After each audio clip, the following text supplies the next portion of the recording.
El día de hoy nos vestimos de gala al recibir en esta casa de Coincides a dos grandes mexicanas. Dos mexicanas que se han distinguido por su amor a México, por su preparación, por su dedicación, por su pasión, por defender lo que creen,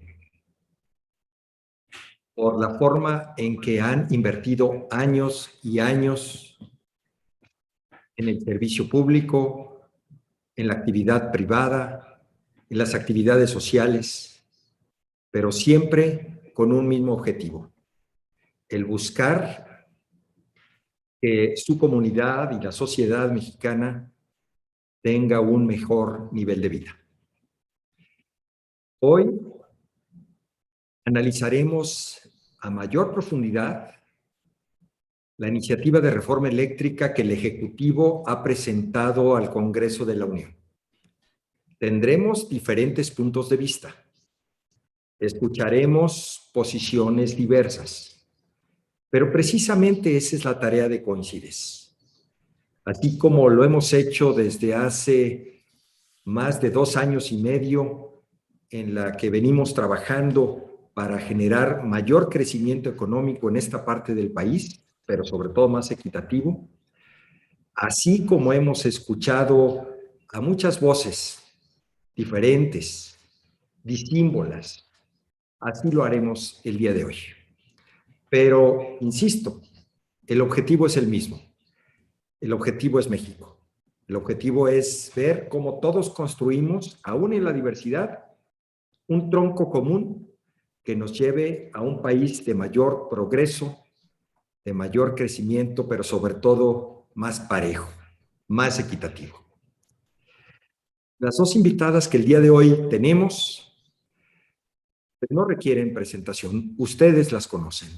Ya hemos anticipado algo de información en nuestras redes y sobre todo en los chats de Coincides. El día de hoy iniciaremos con una presentación de Beatriz Leisegui. Beatriz ha estado ya con nosotros en Coincides. Desde el inicio de la pandemia, recordarán que tuvimos una sesión con ella, con el doctor Serra y algunos otros expertos para tratar de anticipar qué era lo que venía ante los cierres de la economía y sobre todo la incertidumbre de una pandemia que no conocíamos. Eso fue por ahí de mayo del año 2020. El día de hoy el tema es diferente, pero las aproximaciones son las mismas. ¿Cómo ayudamos? ¿Cómo ponemos nuestro granito de arena?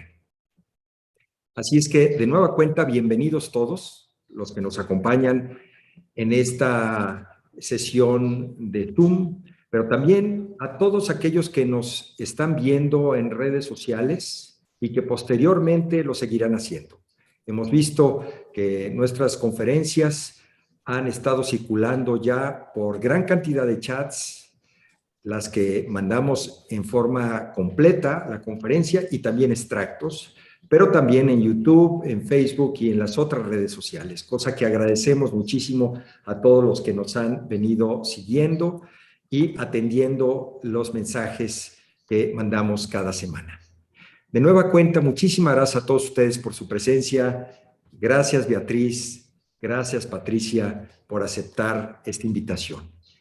Pasamos el micrófono ahora a Beatriz Leisegui con una presentación desde el punto de vista de los impactos internacionales que podría tener la iniciativa de reforma eléctrica que fue presentada al Congreso de la Unión, y posteriormente escucharemos a Patricia Armendáriz, empresaria, activista social, funcionaria pública, pero también diputada hoy por Morena, con sus argumentos para esbozar el por qué se apoya esta iniciativa de reforma. Muchísimas gracias. Bienvenidos todos. Bienvenida, Beatriz. Esta es tu casa. Muchas gracias, César. Muchas gracias por la invitación para poder coincidir nuevamente con Coincides, su Consejo Consultivo para la Innovación, Crecimiento y Desarrollo Sostenible. cuyos nobles objetivos necesariamente derivan en puntos de encuentro o coincidencia. Y considero que tanto los miembros de Coincides como Patricia y yo nos unen sus objetivos. ¿Cómo mejor lograrlos? Es donde podemos disentir. Me da mucho gusto también compartir este espacio con Patricia, a quien conozco desde hace muchos años cuando coincidimos en la Universidad de Columbia y a quien he seguido muy de cerca su importante trayectoria profesional y personal. En fin, qué gusto, Pati, estar contigo hoy en este espacio. Gracias, Bea. Voy a compartirles la pantalla, una presentación que preparé.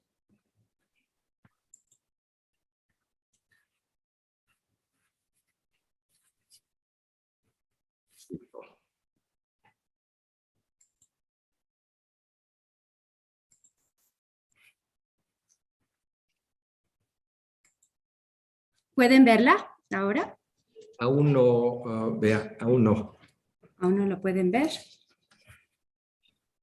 A ver, voy a intentarlo de nuevo, si no, pues ya se le echo llegar a César y entonces voy a intentar de nuevo, si no lo puedo lograr. Mientras Beatriz sube la presentación, agradezco mucho a Pati Armendáriz, que sabemos lo intenso de las jornadas de discusión por todos los temas que están pasando en este momento por el Congreso. Así es que doblemente agradecidos que nos hayas hecho un espacio, Pati, para estar con nosotros el día de hoy. Muy, muy agradecidos. Bien, ya está la presentación, Beatriz. ¿Ya la tienen arriba? Ya, se ve. Perfecto, perfecto.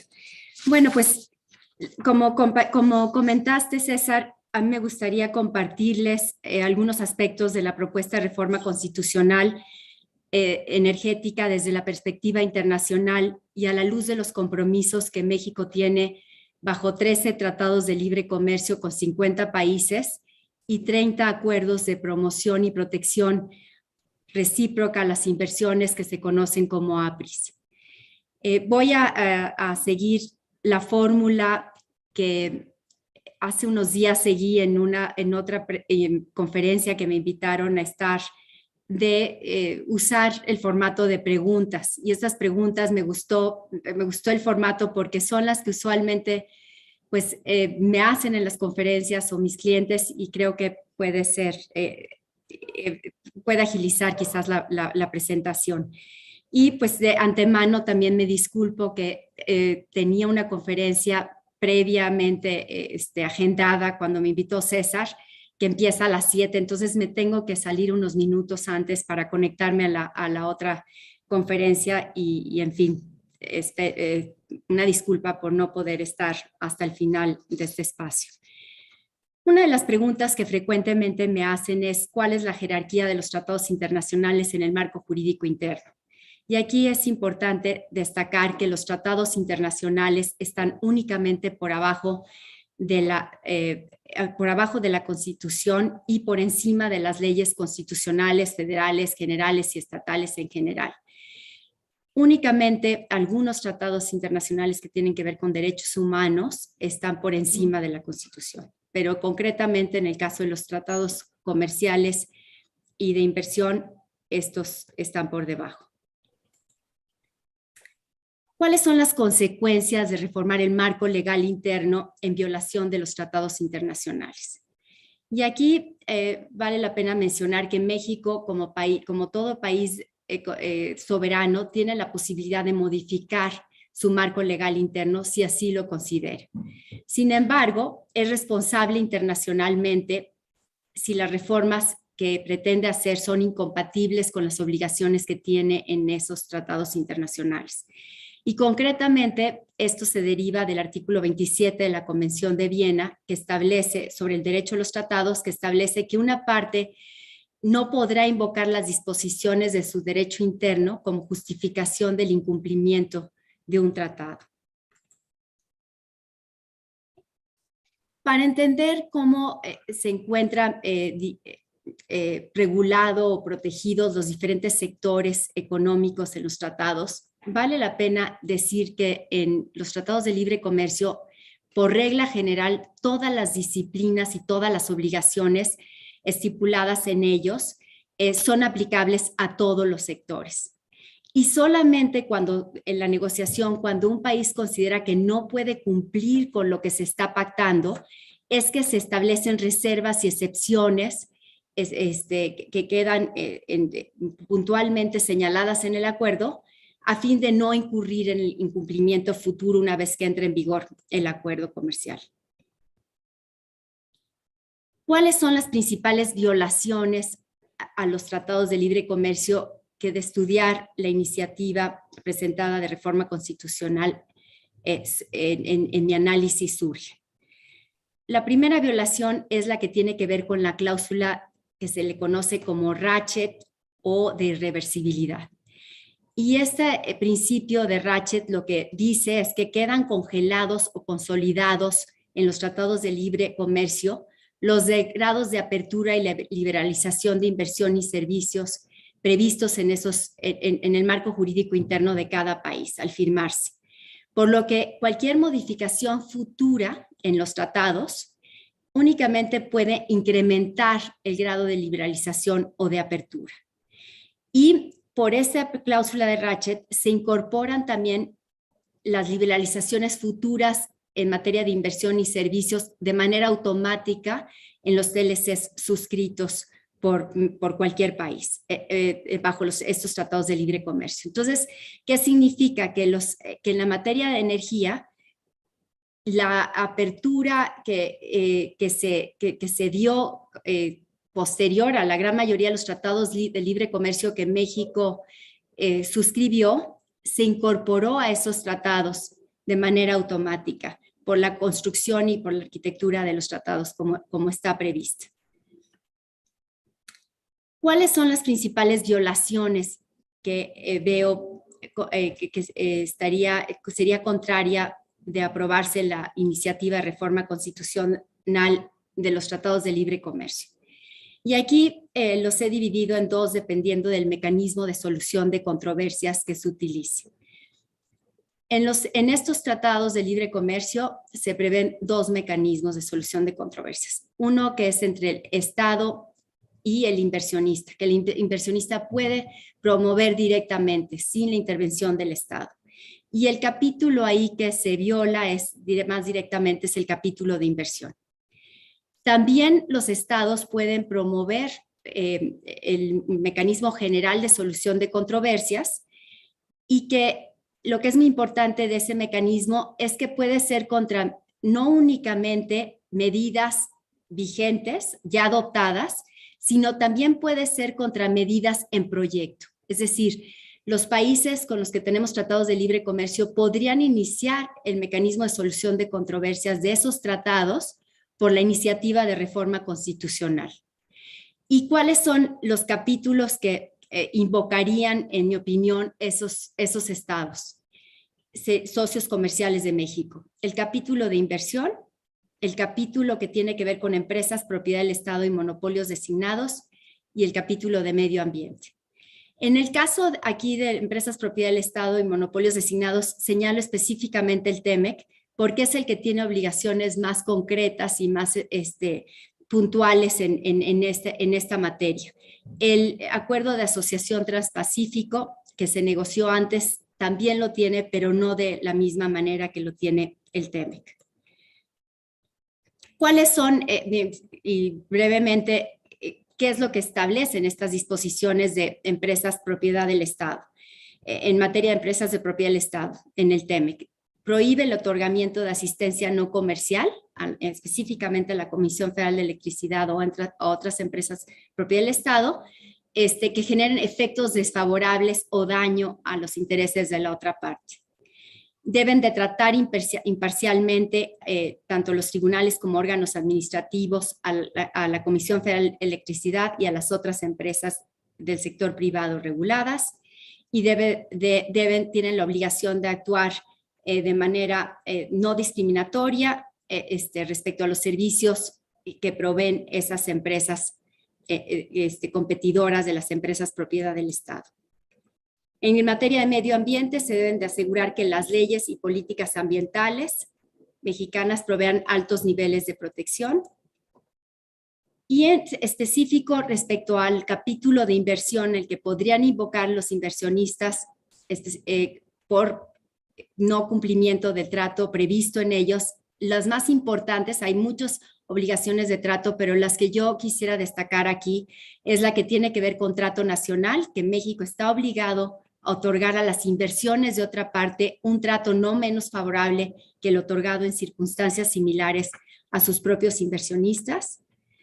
La obligación que tiene que ver con nivel mínimo de trato, es decir, que México debe otorgar a las inversiones de inversionistas extranjeros un trato acorde con el estándar mínimo previsto en el derecho internacional.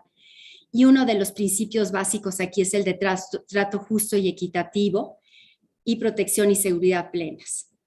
¿Esto qué significa? El trato justo y equitativo ha sido materia de interpretación en varios paneles arbitrales y significa que el Estado no puede actuar de manera arbitraria, no transparente, abusiva, incongruente, discriminatoria, contraria a la ley, contraria a los principios de justicia, al debido proceso, carente de buena fe, razonabilidad y ausente del candor del proceso administrativo.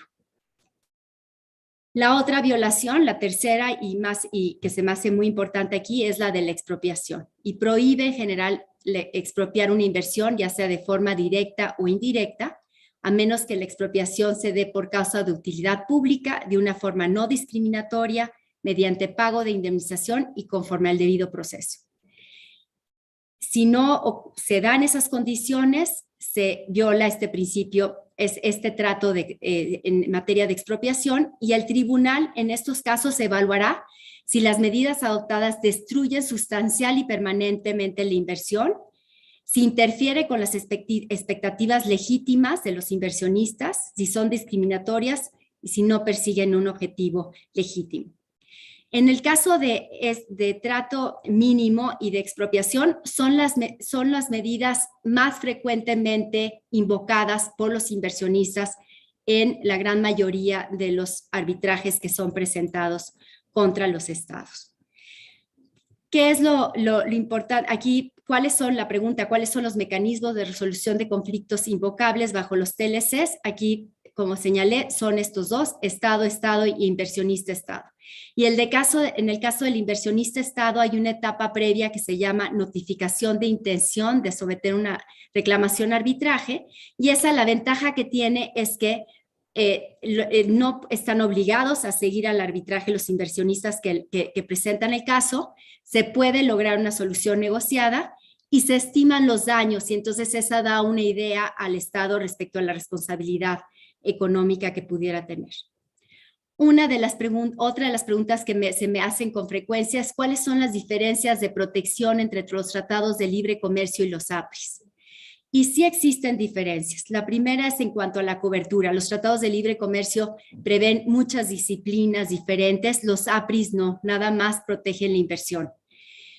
En el caso de los mecanismos de defensa, como les decía, hay el de Estado, inversionista-Estado. En el caso de los APRIs, nada más el de inversionista-Estado. En el caso del trato, es muy parecido el trato, las obligaciones de trato que existen entre los APRIs y los TLCs. La gran diferencia en protección es que por no establecerse compromisos de liberalización en materia de inversión y de servicios, en el caso de los APRIs, no existe el principio de ratchet que les comenté, en donde existe el compromiso de no echar para atrás el marco legal interno que existía antes de negociar el tratado. Si los tratados de libre comercio y los APRIs tienen la misma protección entre ellos, o sea, si todos los TLCs o los APRIs tienen, ahí diría que existen diferencias entre ellos, y en los que más, digamos, se pregunta uno qué diferencias existen, es podríamos decirnos que el acuerdo de asociación transpacífico tiene una mayor protección porque el capítulo de inversión es un capítulo que se negoció en Estados Unidos pensando que quería y mayor protección posible a los inversionistas, lo que no ocurrió en el TEMEC, que quería eliminar incluso el capítulo de inversión. Y en el caso del TLECUEM, inversión y servicios no se pactaron en el tratado porque eran materia de los Estados miembros de la Unión Europea. Entonces, con ellos con los países de la Unión Europea tenemos APRIS. ¿Cuáles son las acciones que podrían ayudar a incidir en términos de la reforma de la iniciativa actualmente? Pues pueden haber diferentes frentes, el político y diplomático, que pueden ejercer los países, las consultas entre los gobiernos o inversionista-estado bajo el marco de los mecanismos de solución de controversias que les describí, y pues las instancias, digamos, ¿cuáles otras formas de defensa? Vemos que ya muchas de las empresas han iniciado por las medidas incluso la aprobación a la ley de la industria eléctrica reciente, los recursos internos para suspender las medidas. Y por eso es que hasta el momento no se han visto afectadas. Y la internacional, que han preferido muchas veces esperar, porque es más efectivo legal, o sea, recurrir a los mecanismos internos porque se puede revertir las medidas adoptadas. En cambio, en la esfera internacional, lo único que se puede exigir es la reparación del daño.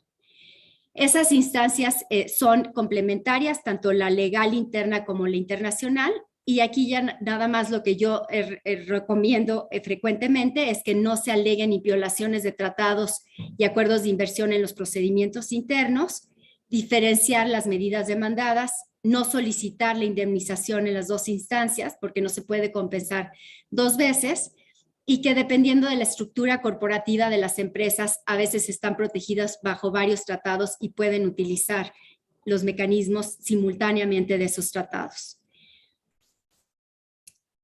Y, en fin, como comentario ya final, quisiera señalar que en últimas fechas, por un tema de corrupción, quizás en el sexenio pasado y por las medidas que se han adoptado en esta administración, México figura entre los países más demandados a nivel mundial bajo el mecanismo inversionista-Estado.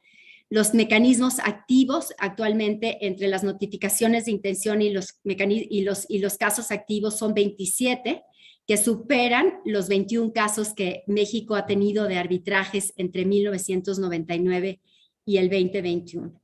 Y pues considero que sería muy deseable que México pues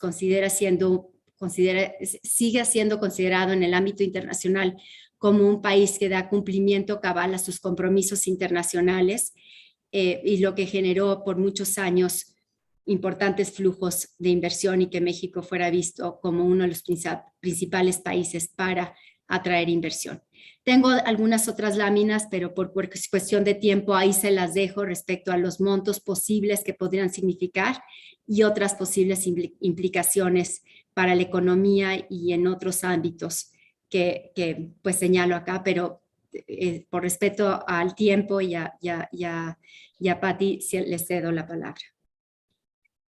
Muchísimas gracias, Beatriz. Ha sido una exposición muy completa con una gran cantidad de detalles.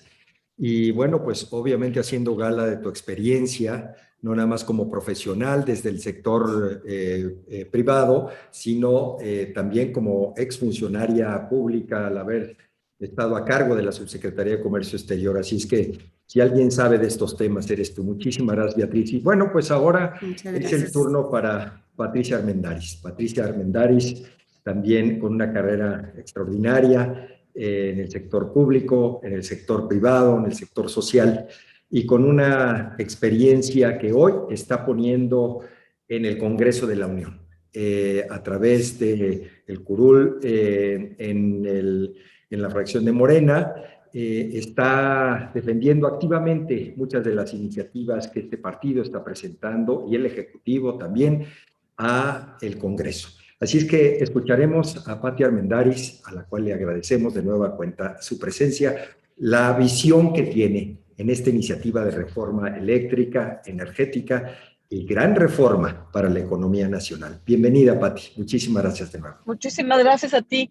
Agradezco principalmente ahorita a mi amiga Bea, porque la verdad es que su su impecable erudición y análisis siempre la han caracterizado. Aprendí muchísimo de lo que me está diciendo. Ojalá y tengamos tiempo de hacerle un par de preguntas al final de mi presentación, porque se nos va a salir corriendo y yo también me voy a salir corriendo. A ver, yo quisiera enfocar esto desde otro punto de vista, a pesar de que sí va a incidir los comentarios de Bea en lo que voy a decir. No, desafortunadamente estoy en el carro, no pude conectar mi presentación, pero se las voy a ir definiendo.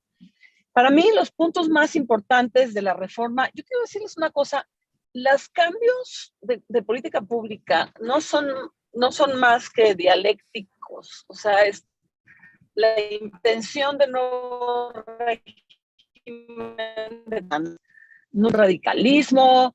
Si ustedes leen, acabo de sacar un librín por ahí que se llama Alpinista de Sueños, a donde defino cómo cada uno de los regímenes que nos ha tocado vivir ha aportado algo al desarrollo de México, y es así como yo lo estoy viendo en este caso. Para mí que la reforma energética parte de una obsesión presidencial de estabilizar los precios de los bienes básicos como son la gasolina y la electricidad, y el gas LP, y lo han visto como con tanto ahínco trata de estabilizar eso como una promesa que le hizo al pueblo de México. Entonces, si observamos que la reforma anterior nos dijo vamos a estabilizar los precios, no matter what, como dicen los gringos, pueden decir que fue por el aumento del gas, por lo que sea, pero no hubo un poder central que pudiera estabilizarlos. O sea, inmediatamente después de la reforma bajaron los precios efectivamente, pero luego estuvieron a merced del gas natural, que es el principal insumo de los ciclos combinados, y se fue para arriba. En un estado que tiene el control de sus energías para estabilizar el acceso justo a su población, pues hubiera podido centralizadamente comprar futuros, como lo hace Pemex. O sea, no pudieron porque eran privados, ¿no? Todos eran privados, todos contra todos, en una supuesta competencia económica a la que me voy a referir posteriormente.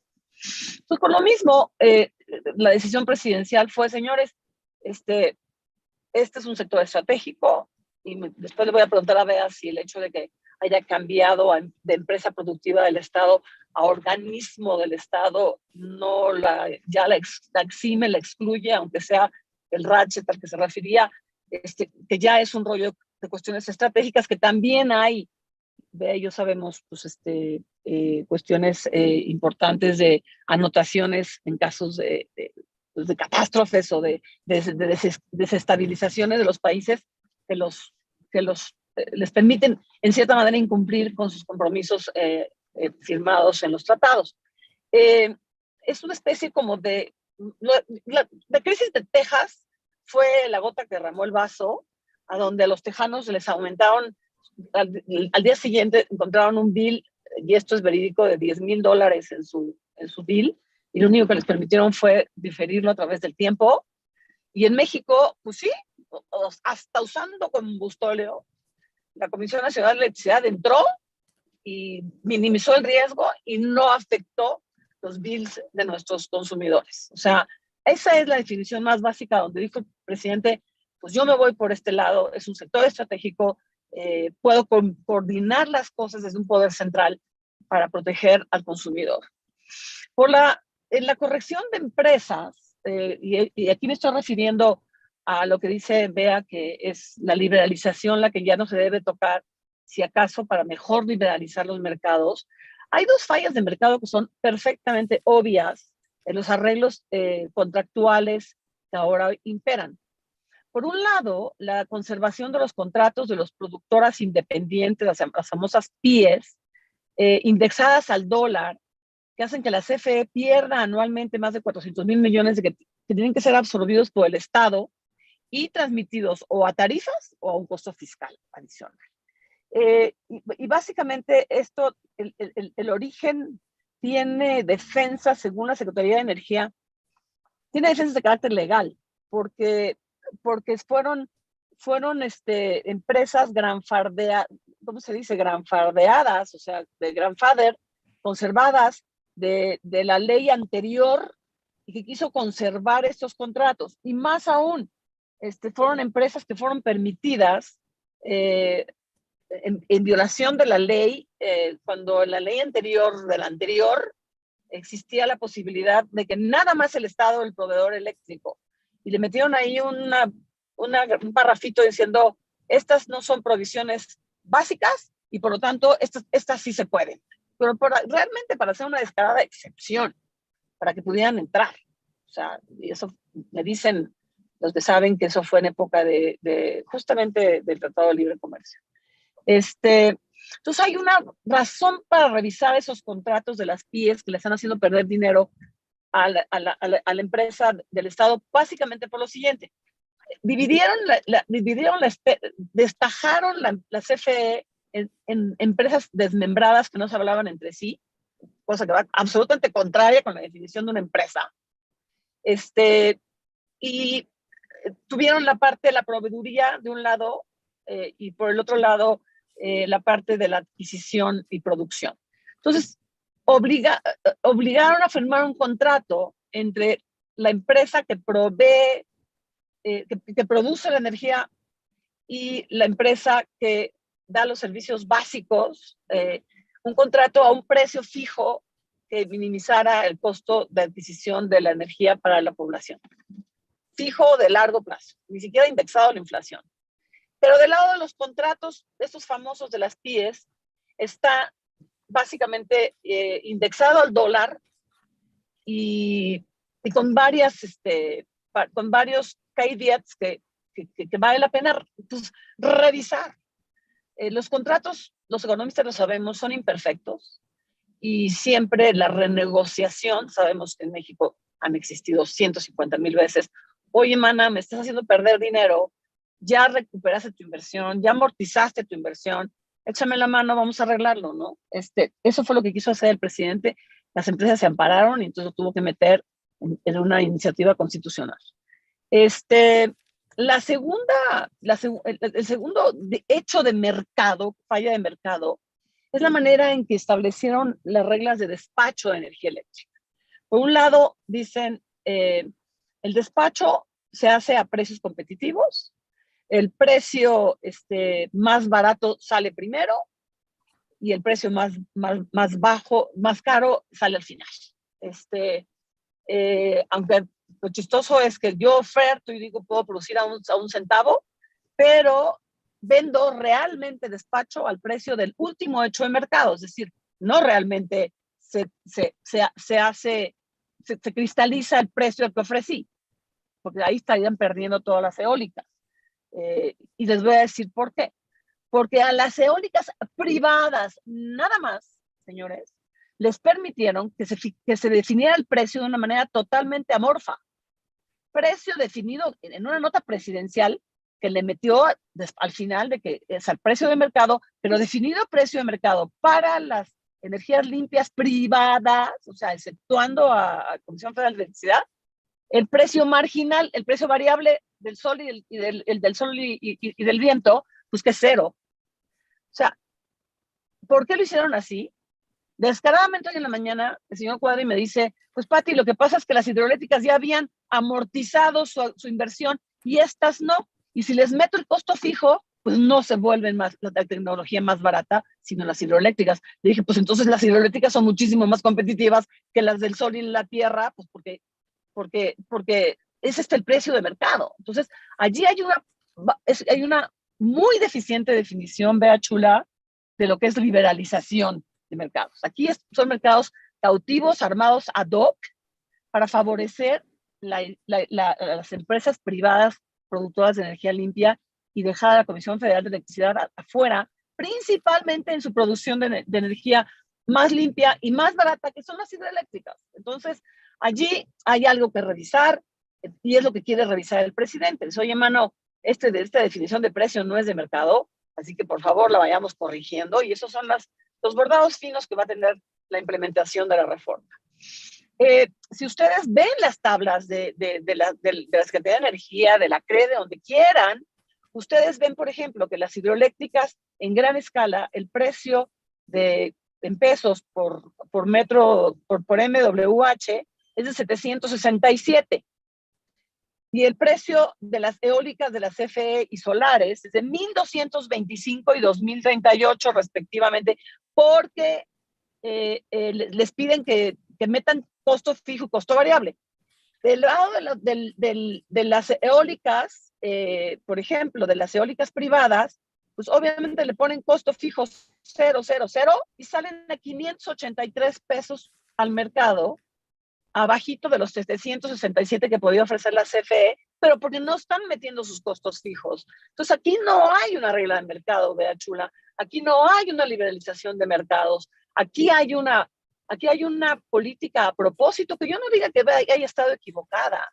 La oferta del neoliberalismo era que verdaderamente la iniciativa privada y la competencia en los mercados iba a traer bienestar para todos, y la lluvia del techo, como dice el presidente, se iba a cernir a los pisos más bajos. Las energías producidas, me voy a buscar quién me puede hacer el pricing real de las energías eólicas, y encuentro un estudio de muchísimos precios de muchísimos países, y lo que encuentro es que las más baratas son las hidroeléctricas. Le siguen la energía eólica terrestre y al final le sigue la solar. Bastante pegaditas, pero las hidroeléctricas, que es lo que le está peleando la Comisión Federal de Electricidad, que le deje despachar con reglas de mercado, señores, son las más baratas. Bueno, ahora, hay otra cosa muy importante que les quiero decir. No violaríamos ningún compromiso de medio ambiente, sino al contrario, tendríamos un paso adelante por la siguiente razón. Con el método de despacho, en este momento estamos logrando producir del total de la energía que despachamos, que mandamos al mercado, el 26.5% viene de energías limpias con este método de despacho. Pero les quiero decir que una cosa es lo que estoy despachando y otra cosa es mi capacidad instalada. Si nosotros nos vamos a la capacidad instalada de energías limpias, que incluye todas las hidroeléctricas, que incluye las solares, que incluye las eólicas, que incluye las geonucleares, etcétera, etcétera, la capacidad instalada se duplica, señores. Y hay otra falacia de que si la comisión le hacen lero a los mercados y le dicen, ahí te viste, yo ya me voy de tu país, la comisión solita puede producir energía eléctrica para todo el país. Está duplicada la capacidad instalada de todo lo que tenemos allí. Entonces, si nosotros nos fuéramos a la promesa de la secretaria Nale de decir, señores, el orden del despacho va a ser el siguiente: las hidroeléctricas de la CFE van primero porque son las más baratas y son igualmente limpias que las eólicas y las solares. Le seguirían todas las eólicas y todas las solares porque son inferiores en el sentido de que son intermitentes. Son también igual de baratas o tal vez un poquitito más caras considerando costos fijos, pero son intermitentes y eso le cuesta a la CFE el respaldo, le cuesta a la CFE y no se lo está cobrando, no sé si se los va a cobrar ahorita que rediseñe los contratos, si les va a cobrar el respaldo que les tiene que dar para las intermitencias cuando no producen viento y no hay energía solar. Les seguirían en ese mismo orden el ciclo combinado, que es el más caro y el más sucio, el menos limpio. El más sucio son los combustóleos, obviamente. Entonces, si realmente nos atuviéramos a la capacidad instalada de todo el sector privado y público y favoreceríamos en orden de precios de mercado que al mismo tiempo coinciden con limpieza de la producción, estaríamos aumentando nuestra producción de energías limpias a un 70% de nuestro despacho, 70.1% para ser exactos. Y dejaríamos un sistema a donde ya ni siquiera entrarían por sucias las energías combustólicas. Apenas, yo les voy a decir cuál va a ser el sector afectado. El sector afectado va a ser el sector de ciclo combinado que produce gas natural, porque ahorita participa con cerca del 60% del mercado y se quedaría con el 40 y tantos % del mercado porque lo demás lo cubrirían de manera prioritaria todas las energías limpias, tanto privadas como públicas. Con esto quiero decir que hasta las eólicas privadas, que hasta las solares privadas salen ganando porque van a producir más. Los vamos a poner a producir al tope de su capacidad instalada, señores. Y no nos olvidemos que el pastel se va haciendo cada vez más grande. O sea, una cosa es el ¿qué dijo el presidente? 54% de despacho de energía eléctrica por parte de la Comisión, y otra cosa el 46%, pero es cada vez un pastel más grande. Va a haber mercado de expansión para el sector privado competitivo y limpio.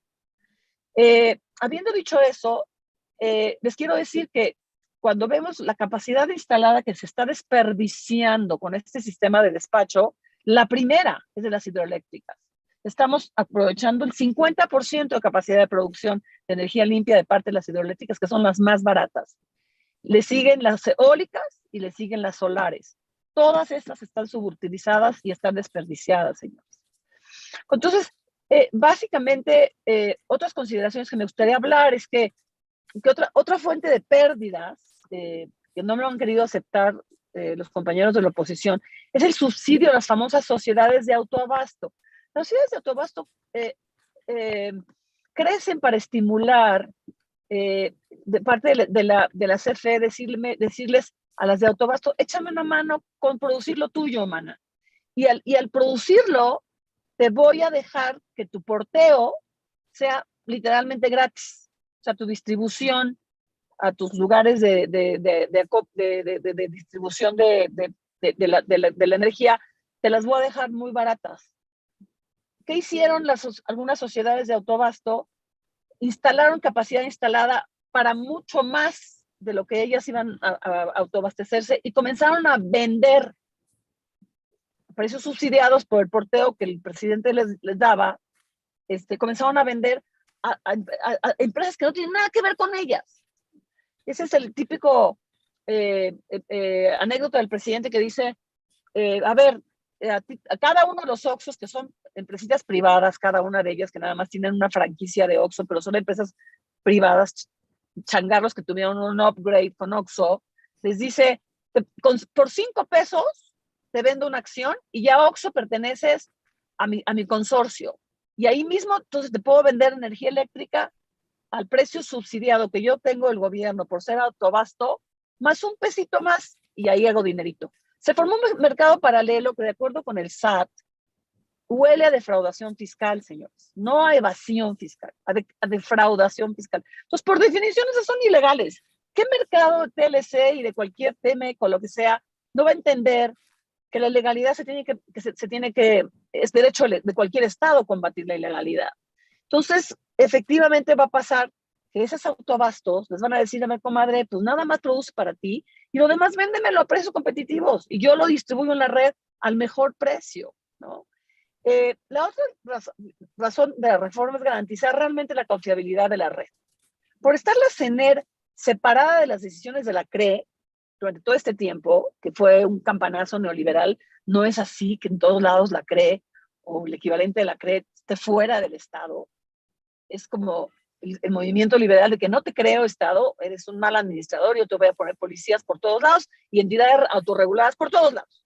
Esa es una fiebre que se dio con el liberalismo y que muchos países ahorita están cuestionando, porque ahora es al revés. Quieren que el Estado tenga un poquito de más que ver con el desarrollo del país y con la regencia de las cuestiones básicas. Entonces, muchas países como Australia, por ejemplo, tienen un gran movimiento ahorita de regresar a estos órganos autorregulados que los puso como gendarmes el neoliberalismo y que ahora estamos en el péndulo del keynesianismo otra vez. Entonces, la CRE dio autorizaciones sin coordinarse con la CENER del 150% la capacidad de absorber por medio de la demanda. Y entonces eso generó una gran desconfiabilidad en la red.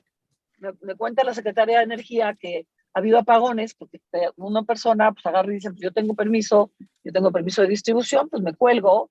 Y ha habido apagones y ha habido disturbios en la confiabilidad de la red, que es el Estado es guardián indiscutiblemente de la confiabilidad de la red. Adicionalmente, mi querida Bea, cabe aclarar que la reforma no significa ninguna expropiación, princesa. La CFE comprará de manera competitiva, y ahora sí, competitiva y liberal, a mejor precio de mercado, el remanente que el presidente les ha dejado por abajo del 50%, y respetará las verdaderas sociedades de autoabasto. Es más, las estamos estimulando con un fondo para que las tienditas se pongan a producir por energía solar sus propias energías y nos echen la mano. Quede menos las residencias. Y despachará las energías más limpias, de las energías más limpias a las menos limpias. Por lo tanto, el uso de energías limpias se duplicará, rebasando los compromisos de cambio climático adquiridos ante reguladores internacionales. Me queda nada más la preguntita de que si esta parte de que efectivamente el Estado va a ejercer un poder monopsónico, como dicen ahora, y es cierto, viola algún tratado, Bea, y eso es para un cafecito que nos vamos a tomar tú y yo. Muy bien, Pati, muchísimas gracias. Bueno, pues lo has puesto en la mesa otro punto de vista que para no disponer de minutos valiosísimos de ustedes dos, me gustaría escuchar ahora la opinión de Beatriz Leisegui en el sentido de lo que acaba de exponer Pati Armendáriz. Beatriz, por favor. Muchas gracias, César. Pues son muchos puntos que Pati señaló. Yo me voy a concentrar, Pati, en el que tiene que ver principalmente con un valor que en cualquier economía es indispensable, que tiene que ver con la certidumbre legal y la seguridad y Estado de Derecho que los actores económicos buscan, y que es una condición esencial para poder, pues, decidir invertir y poner, digamos, su dinero en cualquier proyecto. Y eso en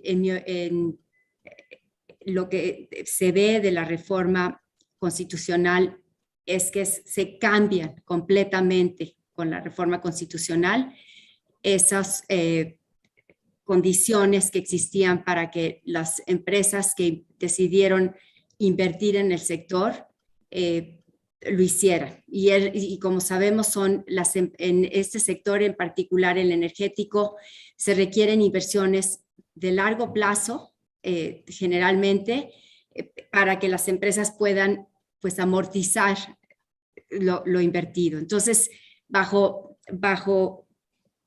un esquema que se empezó a modificar en nuestro marco legal a principios de los 90, es que se empezó a dar oportunidad al sector privado en participar en este sector, en crear la infraestructura que el Estado no podía, mexicano, hacer porque no tenía los recursos suficientes y no para generar la electricidad que nuestro país requería. Entonces, se establecieron los esquemas y diversos mecanismos que tú señalaste a lo largo de tu presentación para darle las condiciones a los inversionistas de poder, favorables a los inversionistas para que pudieran en un plazo recuperar su inversión.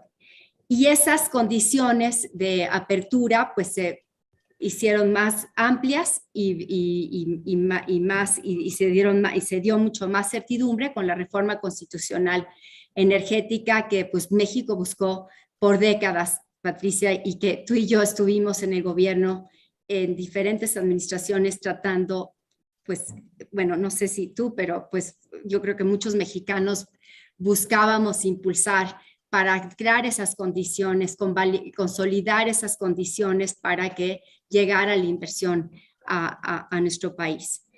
Y esas condiciones precisamente son las que, y haciendo un poco de historia también cómo se establecieron en los tratados de libre comercio, pues cuando se negoció el Tratado de Libre Comercio de América del Norte, pues no había posibilidad de invertir ni los privados extranjeros ni tampoco los nacionales. Sin embargo, se previó, y que es el mecanismo que señalé, que conforme se fuera liberalizando el sector y se fuera permitiendo la inversión, pues que ese grado de apertura quedara precisamente fijado en los tratados para que si los gobiernos que vinieran decidieran modificar esas reglas, no lo pudieran hacer sin responsabilidad internacional. Y eso fue lo que le dio la certeza mayor a las empresas que después vinieron a invertir a nuestro país. El cambiar lo que la reforma propone, el cancelar todos los contratos privados que existen, el no otorgar los permisos, que eso de hecho, o sea, porque muchos de las restricciones para los inversionistas y los cambios en las reglas del juego no han venido recientemente, empezaron desde que comenzó esta administración. Todo el no otorgar los permisos, el no hacer las subastas, el no realizar lo que los inversionistas esperaban que iba a ocurrir, pues les ha ocasionado daños y está considerado en el derecho internacional y en los arbitrajes que el no otorgar un permiso o el cancelar contratos o el cancelar las condiciones mínimas para que puedan realizar su inversión significa una expropiación indirecta a su inversión. Y entonces, si esa expropiación no media una indemnización, pues tienen todo el derecho de demandar al Estado. Puede haber condiciones, como señalas, que pudieran modificarse en las órdenes del despacho, en fin, en diferentes esquemas que pudieran cambiarse y que fueran acordes con la Constitución. Se puede hacer porque toda reforma y toda apertura evidentemente es mejorable, pero echar para atrás todas las condiciones por las cuales estos inversionistas pusieron su dinero en el país sí es violatorio y va a tener consecuencias. De los tratados internacionales, pues ya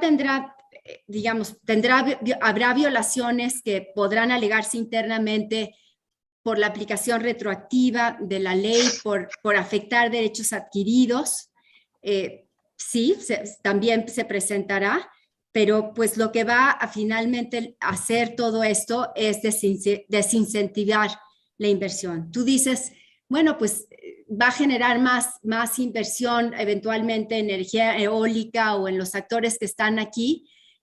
Francamente, yo creo que eso no va a ocurrir. Va a afectar a los inversionistas actuales que ya no van a creer, porque en que México es un país que les otorga la certidumbre que necesita, entonces ya no van a querer apostarle más a nuestro país.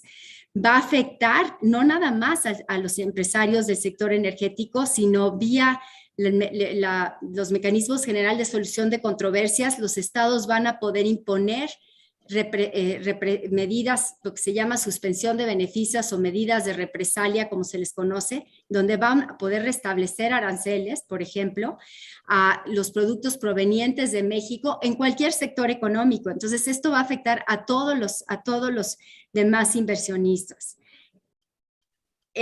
Van a ver, o sea, estamos viendo ya a nivel internacional en donde se van a imponer medidas en frontera por la huella de carbono que tengan los productos. Si en México no hay fuentes confiables y suficientes de energía limpia y los costos van a ser muy altos porque van a tener una huella de carbono más alta, pues también vamos a enfrentar mayores costos y vamos a ser menos competitivos en el mercado internacional. Adicionalmente a todos los demás cuestiones de costos que muchos estiman, especialistas, que se van a ver elevados en el suministro de energía y en la confiabilidad del suministro de energía, que va a implicar que inversionistas busquen colocar su inversión en lugares donde puedan producir con mayor competitividad. Entonces, tiene un impacto más general lo que se está queriendo lograr y estructural de fondo. Esa es mi opinión, que es muy profundo y muy grande, que ese 46% que se deja para la posibilidad de la inversión privada en la generación de electricidad no va a ocurrir, no va a operar bajo los esquemas, bajo la manera como está planteada la iniciativa de reforma constitucional. Muchísimas gracias, Beatriz. Pues le pediríamos a Patti que nos haga el favor de hacer sus comentarios en forma muy breve para que Beatriz nos dé un último mensaje de conclusión, ya que, como nos había anticipado, tendrá que salir. Así es que, Patti. César, nada más agrego también es que una parte importantísima es la creación de los organismos autónomos independientes en todas las materias, no nada más en la energética, lo que da confianza de que existe un regulador independiente que va a garantizar que las condiciones de competencia sean parejas para todos los actores. Entonces, eso creo que es fundamental también y que viola varios tratados el que no existan esas condiciones y que la empresa propiedad del Estado pueda competir de manera diferente y dispareja con los otros actores económicos. Gracias, Beatriz. Patti, por favor, tu comentario. Tus preocupaciones son muy válidas, Beatriz, la verdad. Yo, porque he visto los contratos injustos, leoninos, de subsidios, creo que un Estado de Derecho es corregirlos. La corrección de los mismos no implica, o la suspensión de los mismos por injustos, por fuera de la ley, por no normativos, es armar incluso un piso más parejo para todo el mundo. Ese autoabasto fingido, por Dios santo, o sea, es obvio. Creo que necesitamos tener los números y creer en ellos, porque si ya partimos de que las autoridades están mintiendo, o que yo te estoy mintiendo de que las energías van a ser más limpias si dejamos la libre competencia, como se está planteando en la reforma, pues bueno, pues entonces ya si no creemos en las cifras que yo estoy exponiendo, pues ahí ya nos creo. O sea, la verdad, ahí no estoy de acuerdo. Tenemos que partir de un estudio profundo y conocimiento profundo de los números, y los números son, de modos, tienen que ser oficiales, y ya si creemos que el Estado nos está mintiendo, pues ahí estamos fregados. Los contratos, te vuelvo a decir, un autoabasto fingido es ilegal. Nadie te va a refutar que no lo respetes y que estás violando el Estado de Derecho, sino todo lo contrario. Una revisión de contratos es totalmente normal en cualquier país cuando ya no me conviene. Principalmente los contratos de largo plazo son los más riesgosos de romperse, de renegociarse o de cancelarse por las condiciones en las que están dados, como son las PIEs a las que estás refiriendo, que entraron a la luz del Tratado de Libre Comercio y que son ilegales, porque realmente el Estado era el que estaba destinado para hacer. La parte de los contratos de las subastas de largo plazo de las energías eólicas, pues también están subsidiadas, y es posibilidad del Estado decir, ya no te las quiero subsidiar, comadre, o sea, te las voy a comprar al precio que verdaderamente es, al costo total, al precio total, no al precio marginal nada más de la luz cuando en realidad te la estoy comprando a un precio superior al que yo podría producir. Entonces, ahí estamos poniendo piso parejo para todos. Te quiero compartir una anécdota. Platicando con Raquel Buenrostro, me decía que llegaron unos inversionistas japoneses y le dijeron, te agradecemos que estés poniendo el piso parejo, porque realmente estos subsidios en contratos anteriores nos ponían en descompetencia para poder entrar. Estas exenciones de impuestos nos ponían en descompetencia para poder entrar. Estos contratos subsidiados también nos ponían en descompetencia. Nosotros también queremos esos subsidios. Y la Comisión no está para subsidiar, porque los subsidios se van o a un costo fiscal o a una mayor tarifa.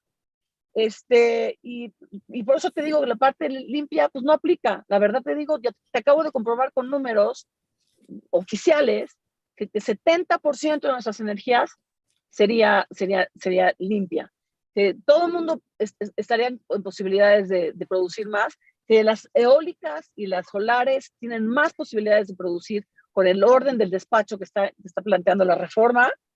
Y finalmente te digo, la de los organismos autónomos independientes, yo fui contigo la gran defensora del neoliberalismo, yo fui la gran defensora de la privatización, y ahora estoy reconsiderando que no lo logramos. Los organismos autónomos eran para decirle al Estado, no te creo. Y este Estado está diciendo, sí, créeme, yo sí voy a hacer las cosas bien. y a las pruebas nos vamos a remitir, señores. Muchas gracias. Pues sí, Gracias, yo gracias. nada más último comentario, cuando final. hay actos ilegales o cuando hay fraude, pues hay los mecanismos para combatirlos y no son justificables por se están de ninguna cancelando los manera. contratos, Pero se están cancelando los contratos, Beatriz. Pero no todos han operado así. No todos. O sea, los legales no se debe, se van a quedar. Los legales se van a quedar. Pero Beatriz. la reforma dice que todo se cancela. La reforma dice que los autoabastos ilegales se cancelan y que las subastas de largo plazo subsidiadas se cancelan. Sí.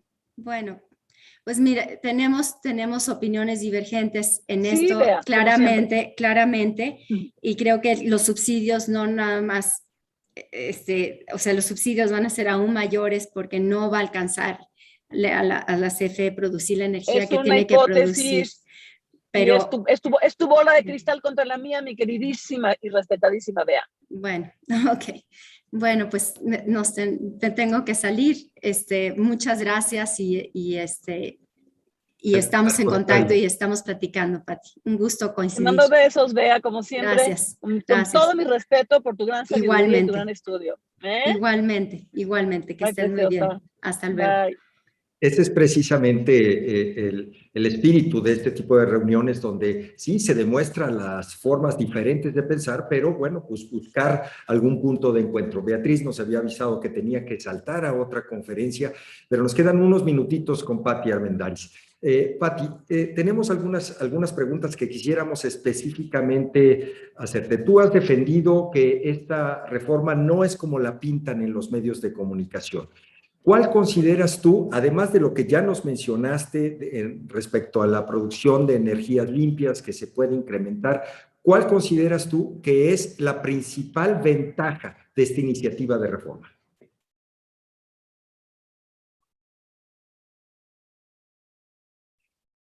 No te escuchamos, Pati.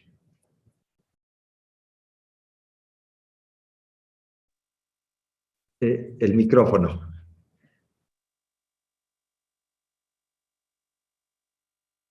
Algo pasa con tu micrófono.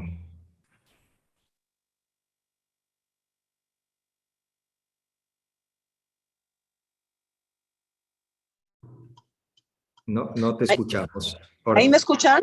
Ahí ya. La posibilidad de estabilizar los precios de energía eléctrica. Eso para mí es la ventaja más importante. Porque en un estado que, en la producción de un bien social que está en la Constitución, una industria que, dejada a las libres fuerzas del mercado, produce poderes monopólicos, atenta contra precios justos para la población. El presidente está pensando en eso como la gran ventaja, su posibilidad de cumplir con su promesa de que los precios de la luz para la mayoría de la población se estabilizarán, así como ha cumplido con su promesa de que los precios de los combustibles se estabilizan, que los precios del gas LP se estabilizan. Y hay una mala concepción de que para qué sirve el ingreso tributario. Es para eso, para hacer transferencias sociales que permitan acceso a los bienes básicos en un estado de bienestar. Te dicen, va a ser más caro porque o va a ser un costo fiscal. Todo lo bien social tiene un costo fiscal. El provisionamiento de servicios básicos de salud nos va a costar 6 puntos del PIB y estamos a un 3. Que no me digan ahora que pues porque me va a costar más a mi estado, pues no los des o deja que lo hagan los demás cuando no lo han podido hacer. O sea, la verdad es que sí hay un cambio ideológico, un cambio de timón que es totalmente dialéctico, que te aseguro que tal vez tú y yo todavía vayamos a ver un cambio al revés, a la derecha, por errores tal vez cometidos y que todo el ser humano comete en un intento de corregir rumbo. Pero en todas las veces, en cada cambio de timón, en cada cambio de péndulo, estamos en un lugar mejor. En el libro que te digo que acabo de escribir, la gran contribución del neoliberalismo fue la estabilización de precios de México y fue una gran odisea y nos dejó en un lugar mejor. Fue la autonomía del Banco de México que nos dejó en un lugar mejor, en un lugar más estable. Y este es un intento de llevarnos a un lugar mejor. No es un intento de regresar, sino es un intento de avanzar. Ya prácticamente contestaste esta pregunta, Pati, pero nosotros intitulamos esta conferencia como que estas iniciativas cambian rumbo. Es una iniciativa que no nada más es eléctrica, sino que implica muchas otras aristas. ¿Estás convencida que el cambio de rumbo es para bien? Mira, yo te voy a decir por qué estoy con Andrés Manuel, por qué dejé mis empresas, por qué dejé todo por un bien superior, por un legado superior. Yo he sido de las más críticas de la distribución del ingreso en México. Vengo de un estado de los más pobres, he convivido con la pobreza y por eso ha sido siempre mi objeto social, a pesar de hacerlo desde el punto de vista empresarial. Me defino como una empresaria social. Ha habido muchos experimentos para que México crezca más rápido, porque la única manera de distribuir un pastel es que crezca. Y yo siento que la única a la que no le hemos apostado es a mejorar la distribución del ingreso y generar un mercado interno mayor. Adam Smith decía que el objeto del empresario siempre para su propio beneficio es crear una demanda a través de precios más bajos y mejor bienestar. En el ejercicio de sus iniciativas privadas y de su objetivo privado de maximizar utilidades, es un empresario social porque la competencia genera mejores precios y mejor mercado interno para sus propios productos. Eso no lo hemos logrado en México. Lo que yo le estoy apostando es a que este cambio de rumbo genere una mejor distribución del ingreso, un mejor mercado interno que nos permita un estado mejor de bienestar para todos. Que no estemos ahorcando nuestro crecimiento a través de concentrar las utilidades en unas pocas empresas, cuando hay 5.6 millones de microempresas que están muriéndose de hambre. Hay que darles oportunidades, hay que darles crédito, hay que educarlas para que se vuelvan sujetos de crédito. Por eso estoy con la 4T. Tienes toda la razón. Todos los extremos son malos, tan malo el Pinto como el Colorado. Pero en este cambio de rumbo hacia una economía donde haya mucho más injerencia del Estado, ¿te parece que la 4T está haciendo las cosas por el rumbo adecuado para tener ese justo medio, que no se vaya al extremo de la derecha ni que se vaya al extremo de la izquierda, sino un justo medio con alguna regulación o rectoría del Estado en ciertas áreas estratégicas de la economía? ¿Te parece que lo están haciendo bien? Precioso, yo no siento que la 4T esté nacionalizando a ultranza. Está concentrada en la defensa del sector energético como un bien básico. Y está concentrada en la distribución del ingreso, tanto a nivel entre clases de ingresos como entre regiones. El Tren Maya no es coincidencia, es un intento presidencial de equilibrar el norte-sur que tantos economistas teóricos y prácticos han clamado durante años, neoliberales y no neoliberales. Esa es la apuesta, son dos apuestas. Y la tercera, que tal vez también está muy conectada con el medio ambiente, es un millón de hectáreas famosas de árboles que se las quiere vender ahora Biden para que favorezca el ingreso de los campesinos de Centroamérica, para evitar la migración. No hay más. No está diciendo no te metas a carreteras, no está diciendo no te metas. Hay muchos negocios que los empresarios podemos aprovechar en México de una manera astuta y que nos caracteriza de perseguir utilidades. Yo sigo insistiendo, la base de la pirámide, que es un término de economía y de finanzas, es un lugar a donde es un ganar-ganar, porque les das ingresos y generas ingresos para tu empresa. Allí hay que bregar. Ya no hay frutos de low hanging fruits, como dicen los gringos. Ya hay que bregar para buscar utilidades para todos.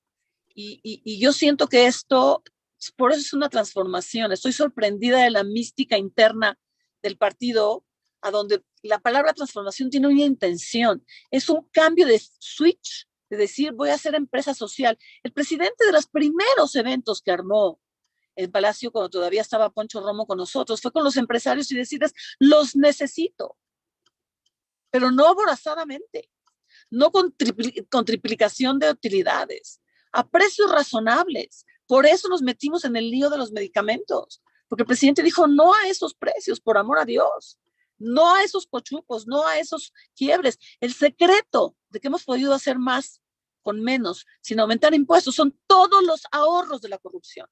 Estoy convencida de ello. Y el hacer que las grandes empresas apenas empiezan, porque apenas empiezan a pagar sus impuestos de una manera justa. Eres una estudiosa, no cabe duda, una estudiosa de los fenómenos sociales y además, como bien dijiste, pues vienes de Chiapas, vienes de un estado del sur que tiene sus propias particularidades. Acá en Jalisco nos sentimos que estamos en una dinámica diferente.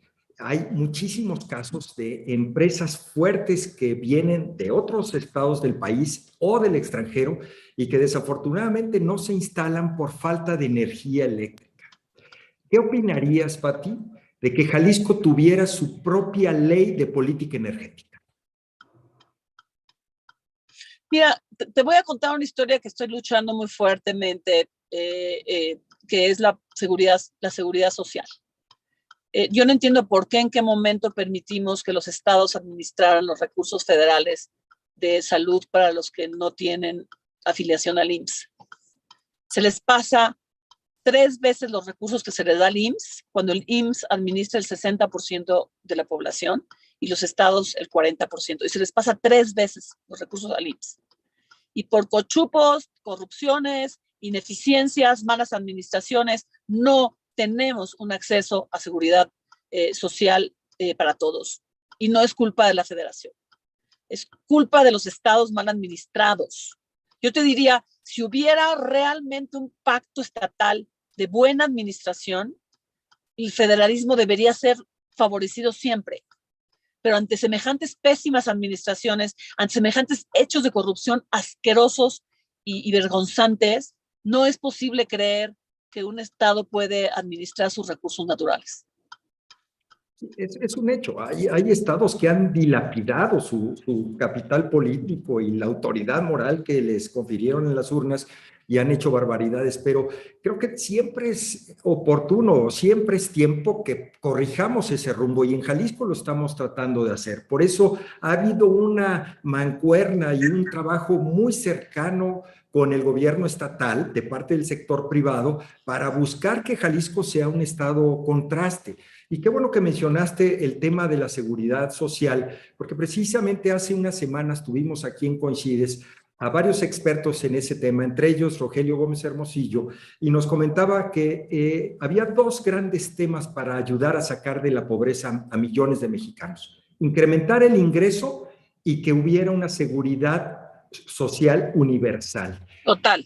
¿Qué recomiendas tú? ¿Cómo le hacemos? Mira, empujar a la federación a que cada vez le dé más lana a la seguridad social.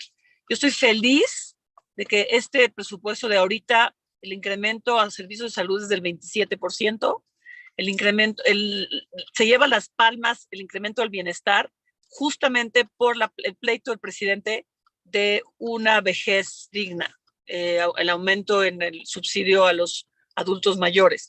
Porque cuando tú tienes la libertad de decir, mira, ya mi vejez asegurada con buena salud, con buen servicio de salud y una lanita que me pase el gobierno, ya soy libre de hacer mis cosas de una mejor manera.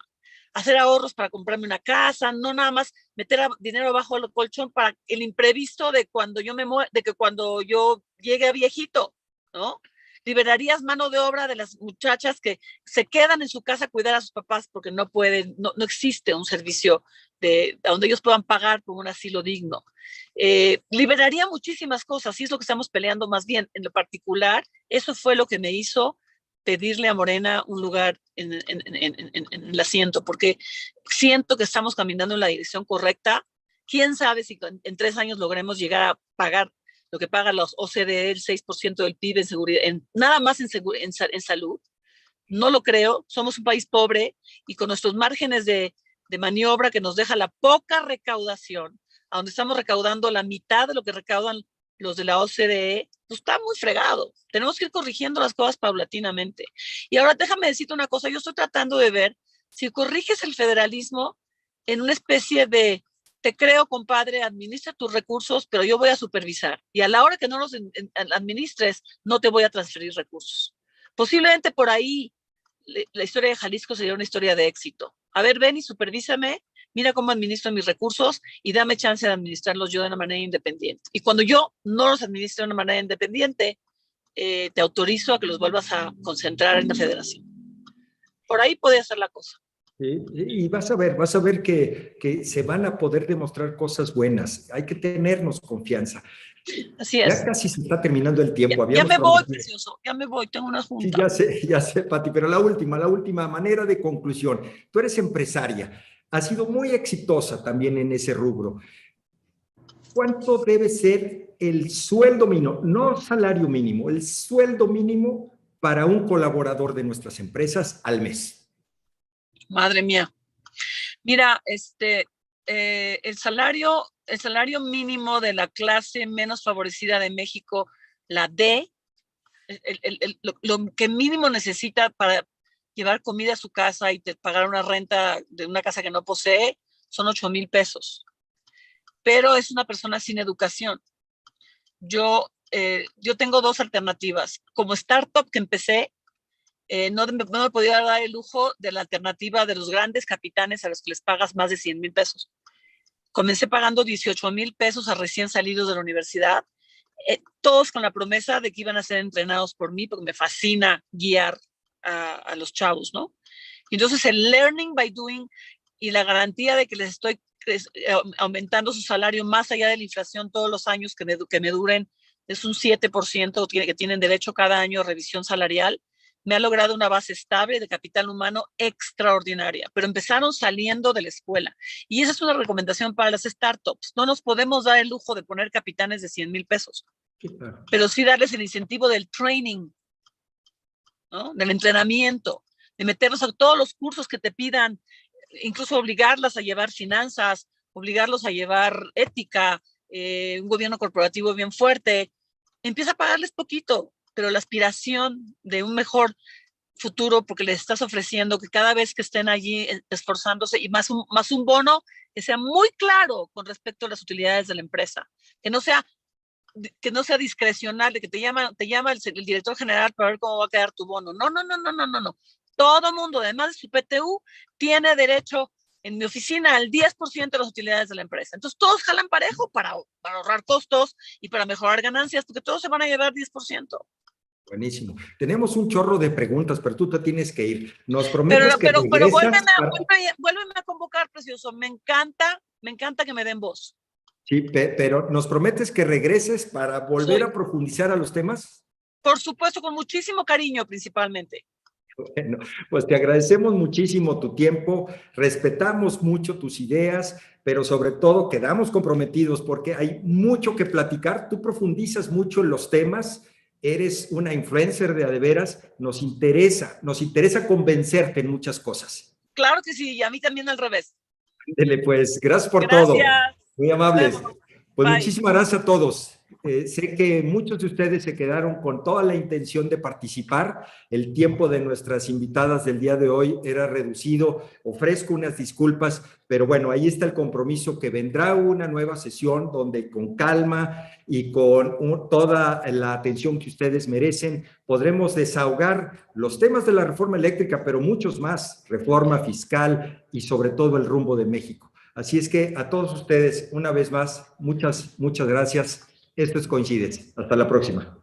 Hasta luego. Hasta luego. Te volaron. Gracias. ¿Cómo estás, Lucho?